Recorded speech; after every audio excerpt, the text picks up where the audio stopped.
इस वीडियो को लाइक करें, हमारे चैनल को सब्सक्राइब कर बेल आइकन जरूर प्रेस करें हमारी लेटेस्ट वीडियो सबसे पहले देखने के लिए।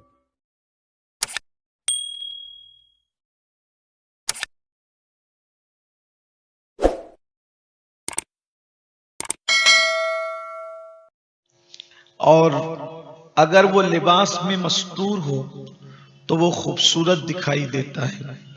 जो लोग हिजाब के दुश्मन हैं, मैं उनसे पूछना चाहता हूं कि वो लोग क्या लिबास नहीं पहनते? जितना लिबास वो अपने हुस्न के लिए और अपने जिस्म के लिए मुनासिब समझते हैं, वो तो उतना लिबास पहनते ही हैं।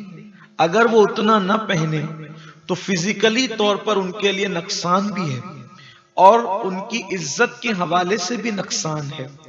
इसी तरह सिर्फ इंसान नहीं बल्कि आप हर चीज को मस्तूर देखें, यानी हिजाब में देखें और पर्दे में देखें तो वो चीज खूबसूरत लगती है। मिसाल के तौर पर अगर एक दरख्त से उसके पत्ते उतार दिए जाएं और उसको नंगा कर दिया जाए तो बताओ वो दरख्त कैसे लगेगा? क्या वो खूबसूरत लगेगा? लेकिन अगर उसी दरख्त पर पत्तों का लिबास पहना दिया जाए तो वो हरा भरा दरख्त कितना हसीन और जमील लगता है। इसी तरीके से जमीन अगर बंजर हो, नंगी हो तो अजीब सी लगती है, लेकिन उस पर अगर सब्जे की चादर बिछी हो तो जमीन कितनी खूबसूरत मालूम होती है। सब्जे की चादर ये तो फितरी चादर है। अगर फर्श हो और फर्श पे कालीन बिछा दी जाए तो फिर इमारत का हुस्न दुबाला हो जाता है। मेरे आका सल्लल्लाहु अलैहि वसल्लम के दीवानों, जब फर्श पर कालीन का पर्दा कमरे का हुस्न दुबाला कर देता है, जमीन पर सब्जे की चादर जमीन के हुस्न को दुबाला कर देती है, इसी तरह नंगे धड़ंगे दरख्तों पर अगर सब्जे और पत्तों का लिबास पहनाकर वो दरख्त का हुस्न दुबाला हो जाता है। इसी तरह इंसान अगर कपड़े पहन लेता है तो भी उसका हुस्न दुबाला हो जाता है। इसी तरह हर एक का एक पर्दे का अंदाज है, हिजाब का एक अंदाज है। मर्द हजरात उतना कपड़ा पहनते हैं, उतना लिबास पहनते हैं जितना उनके जिस्म के लिए जरूरी है, और औरतों को उतना लिबास पहनाया जाता है जितना उनके जिस्म के लिए जरूरी है। मेरे आका सल्लल्लाहु अलैहि वसल्लम के दीवानों, औरतों का चेहरा इसलिए ढांका जाता है, औरतों का चेहरा इसलिए छुपाया जाता है कि हर इंसान एक सा नहीं होता। अल्लाह ने मर्दों को पैदा किया, औरतों को पैदा किया, मर्दों के दिलों के अंदर औरतों की कशिश रखी, यानी मर्द के अंदर एक अजीब सी ऐसी चीज है कि जहां औरत नजर आती है मर्द का दिल उसकी तरफ खिंचता है। अब अगर मर्द और औरत दूर दूर रहेंगे तो भी कायनात का निजाम नहीं चल सकता, और मर्द और औरत एक साथ रहेंगे और अगर बेपर्दगी के साथ रहेंगे तो जिना होगा, जबर होगा, ज्यादती होगी, बुराइयां होगी।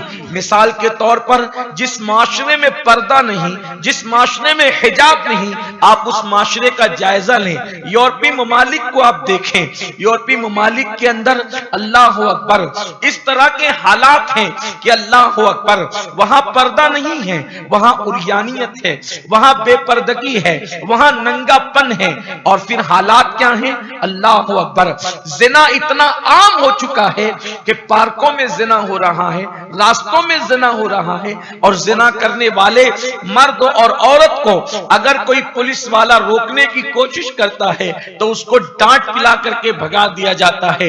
हजारों बच्चे यूरोप की सरजमीन पर ऐसे हैं जो अपने बाप का नाम नहीं बता सकते, और फिर अल्लाह अकबर वो इदारों में पलते हैं, वो इदारों में पढ़ते हैं, वो इदारों में बढ़ते हैं, और जब उनके बाप का नाम उनसे पूछा जाता है तो वो अपने बाप का नाम नहीं बता सकते।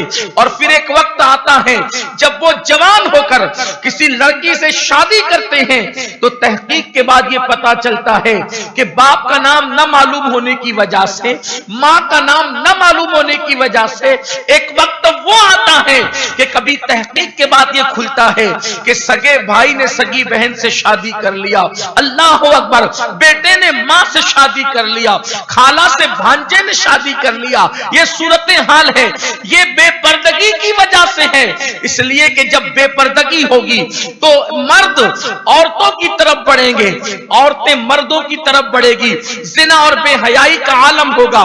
मेरे प्यारे आका अलैहिस्सलातु व तस्लीम के प्यारे दीवानों, मैं पूरे चैलेंज के साथ कहता हूं, जिस समाज में पर्दा है वहां जिना नहीं है, और जिस समाज में पर्दा नहीं है वहां जिना की बदबू, बदकारी की बदबू बढ़ती जा रही है।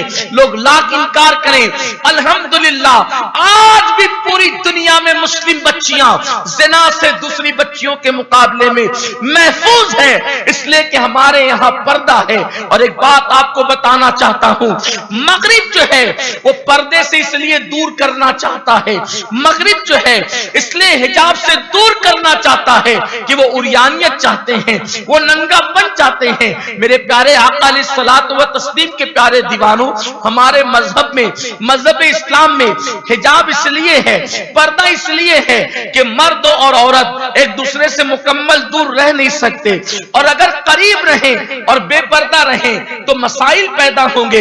इसलिए इस्लाम हुक्म देता है कि औरतें पर्दे में रहें, ताकि पर्दे में रहकर वो अपने काम को अंजाम दे सकें, तालीम हासिल करें पर्दे में रहकर, अपने फन का इजहार करें पर्दे में रहकर, अपने कामों को अंजाम दे पर्दे में रहकर। अल्लाह अकबर। लोग जो ये समझते हैं कि हिजाब और पर्दा तरक्की में रुकावट है, वल्लाह बाहिजाब खवातीन ने इतने बड़े बड़े कारनामे अंजाम दिए हैं कि बेपर्दा और उड़िया घूमने वाली लड़कियां उसका तसव्वुर भी नहीं कर सकती। मिसाल के तौर पे बड़ी बड़ी जंगों की शिकस्तों को फतह में तब्दील करने वाली खवातीन बापर्दा थी, इल्म की अजीम, अल्लाह अकबर, अजीम पहाड़ बन करके लोगों के सामने जलवगर होने वाली खवातीन बापर्दा थी, जिसने बड़े बड़े लोगों को, सलाउद्दीन जैसे लोगों को और तारिक बिन जियाद जैसे लोगों को, टीपू सुल्तान जैसे लोगों को जिसने जन्म दिया है, वो सब के सब खवातीन बापर्दा थी। और कितनी बापर्दा थी, अल्लाह अकबर। हारून रशीद की बीवी जुबैदा खातून, इस खातून की बड़ी शान है, अल्लाह अकबर। आज भी इसका मकबरा जो है वो बगदाद मोहल्ला की सरजमीन पर मौजूद है। ये वो जो है वो बाअमल, मुत्तकी और परहेजगार खातून है। जब इसको पता चला कि अरफात में हाजी पानी के लिए बेचैन और बेकरार रहते हैं, तो इसने बगदाद मोहल्ला से एक नहर का इंतजाम मैदान अरफात तक किया था, जिसको आज भी नहर जुबैदा के नाम से जाना जाता है। जुबैदा खातून एक मर्तबा अपने महल में थी, और महल में चूंकि औरतें ही थी, मर्द नहीं थे, तन्हा अपनी सहेलियों के साथ वो महल में मौजूद थी, मर्द मौजूद नहीं थे, औरतें थी। ऐसी हालत के अंदर वो अपनी सहेलियों के साथ है। उसने अपने सर से दुपट्टा हटाया और उसके सर के बाल नजर आ रहे थे। अचानक एक गुलाम उस कमरे में दाखिल होता है, इस हालत में दाखिल होता है कि वो बादशाह का कोई पैगाम लेकर के आया था। और जब वो दाखिल हुआ तो उसने देखा कि मलिका जुबैदा बगैर दुपट्टे के है। वो वहीं से फौरन पीछे हट गया। वो गुलाम को भी इतना ख्याल था कि उसने मलिका को बगैर दुपट्टे के देखा तो फौरन पीछे हट गया। मलिका को यूं लगा कि कोई मर्द आया था और पीछे को हटा, तो उसने फौरन अपनी कनीज दौड़ाई और कहा कि उसको रोको। जब उसको रोका गया तो उससे कहा, खुदा की इज्जत की कसम देकर तुझसे कहते हैं, बता तूने मेरा कौन कौन सा उज्व देखा, बता तूने मेरा कौन कौन सा उज्व देखा। उसने अल्लाह की कसम खा करके कहा, मैंने मलिका के सर के बालों के सिवा कुछ नहीं देखा। फौरन मलिका ने अपनी कनीज को बुला करके कहा कि जितने मेरे सर के बालों पर उस मर्द की नजर पड़ी है वो सारे बाल काट करके फेंक दिए जाएं, इसलिए कि जिन बालों पर उस मर्द की नजर पड़ गई है अब वो मुर्दे से भी बदतर है। ऐसी मुर्दा चीज को हम अपने जिस्म में रखना नहीं चाहते जिस पर किसी अजनबी मर्द की नजर पड़ी हो। ऐसी बागैरत खवातीन जब तक मुस्लिम माशरे में मौजूद रही उस वक्त तक इस्लाम के अजीम बदले जलील दुनिया के सामने आते रहे। उन खवातीन ने कोई इनकलाबी कारनामा अंजाम दिया हो या न दिया हो, लेकिन सारे इनकलाबी हजरात उसी वजूदे नास की बरकत थे। बल्कि खुद अल्लाह अकबर एक ऐसी खातून को भी हम बाहिजाब देखते हैं, हिजाब से देखते हैं, जिसका चेहरा तो चेहरा, जिसका वजूद तो वजूद, जिसके बाल तो बाल, हत्ता कि जिसके सर के दुपट्टे को भी कभी चांद और सूरज ने नहीं देखा। और वो मुकद्दस खातून मेरे नबी की शहजादी सैयदा तैयबा ताहिरा सैयदा फातिमा ज़हरा की जात है, जिनके लिए मेरे इमाम कहते हैं जिसका आंचल न देखा मोहम्मद ने, जिसका आंचल न देखा मोहम्मद ने, उस रिदाए नज़ाहत पे लाखों सलाम। किस कदर गैरत का आलम था, किस कदर गैरत का आलम था कि जिसके सर के दुपट्टे को भी कभी चांद और सूरज ने नहीं देखा। लोग समझते हैं हिजाब तरक्की में रुकावट है, लोग समझते हैं हिजाब औरतों का दम घुटने वाली चीज है, लोग समझते हैं हिजाब औरत को बैकवर्ड करार देता है। मैं कहता हूं इस्लाम तो पर्दे की तालीम देता ही देता है, लेकिन जो लोग हिंदुस्तान में रहते हैं कम से कम उनको तो अपनी तारीख मालूम होगी कि यूरोप ने और अंग्रेज ने हमारी बेटियों को नंगा करने की कोशिश की, बेहिजाब करने की कोशिश की। वरना इस्लाम की तालीम तो अपनी जगह, खुद हिंदुस्तान की तहजीब में पर्दा है। हिंदुस्तान की सरजमीन पर जो कहानियां मशहूर बयान की जाती है उन कहानियों के अंदर या क्या ये कहानी नहीं, जो लोग आज हिंदुस्तान के वफादार बनने का दावा करते हैं उनको ये नहीं पता कि यही हिंदुस्तान की तारीख है। हिंदुस्तान में एक बादशाह था जिसको दुनिया राम के नाम से जानती है, उसकी बीवी थी, उसका नाम सीता था। सीता को जब एक दहशतगर्द रावण नाम का उठा करके ले गया तो राम अपने भाई लक्ष्मण के साथ उसको ढूंढने के लिए निकले। यह हिंदुस्तान की तारीख है।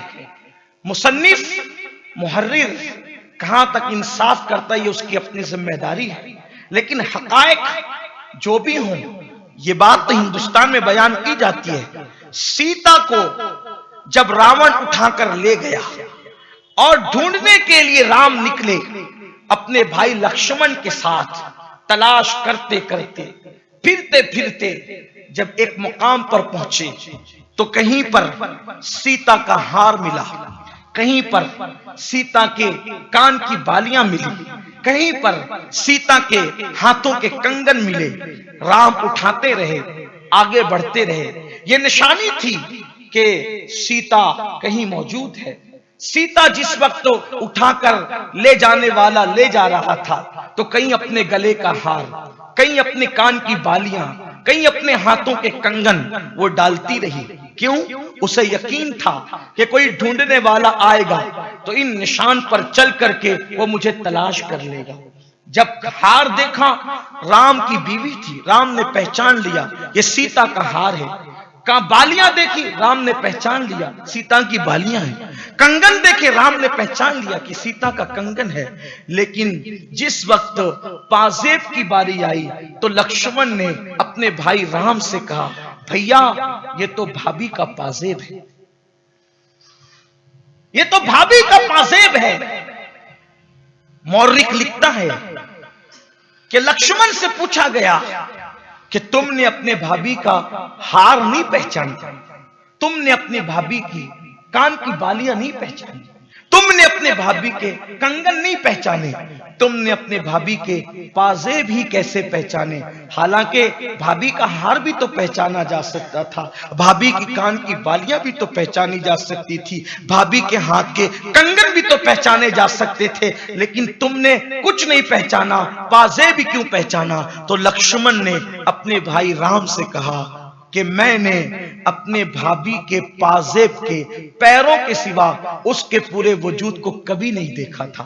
तो आखिर लक्ष्मण ने सीता का वजूद क्यों नहीं देखा था? इसलिए कि वो पर्दे में रहती थी, तभी तो देवर ने भी उसका जिस्म नहीं देखा था। अब आपसे पूछना चाहता हूं, तो जो औरतों को बेपर्दा करना चाहते हैं वो सीता और राम के भी वफादार नहीं है, वो उनके भी गद्दार है, वो मुल्क के भी गद्दार है और वो अंग्रेजों के एजेंट है। इसलिए कि इस्लाम तो पर्दे की बात करता ही करता है, इसलिए कि इस्लाम गैरत का और गैरत वालों का मजहब है, लेकिन पर्दे की बात तो हिंदुस्तान की पुरानी तहजीब भी करती है। अगर आज से आप 10-20 साल पीछे जाकर के देखें तो अल्लाह अकबर, जो लोग मुसलमान औरतें नहीं हैं उन लोगों का भी ये हाल था कि वो हमारी गलियों में अगर झाड़ू देने के लिए आती थी तो वो भी घूंघट डाल करके, चेहरा छुपा करके आती थी। आप लोगों ने अपनी माथे की आंखों से मंजर देखा होगा। तो हमारे मुल्क की गंगा जमनी तहजीब में भी तो पर्दा है।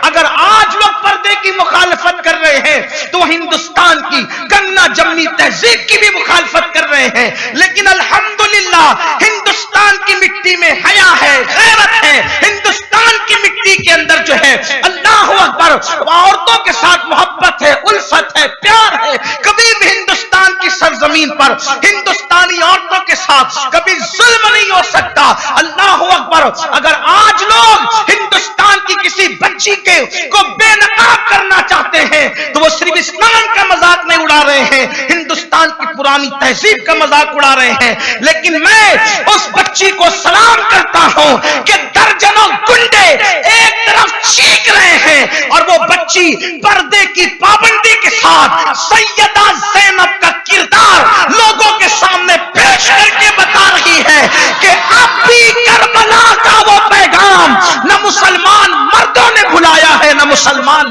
बेटियों ने भुलाया।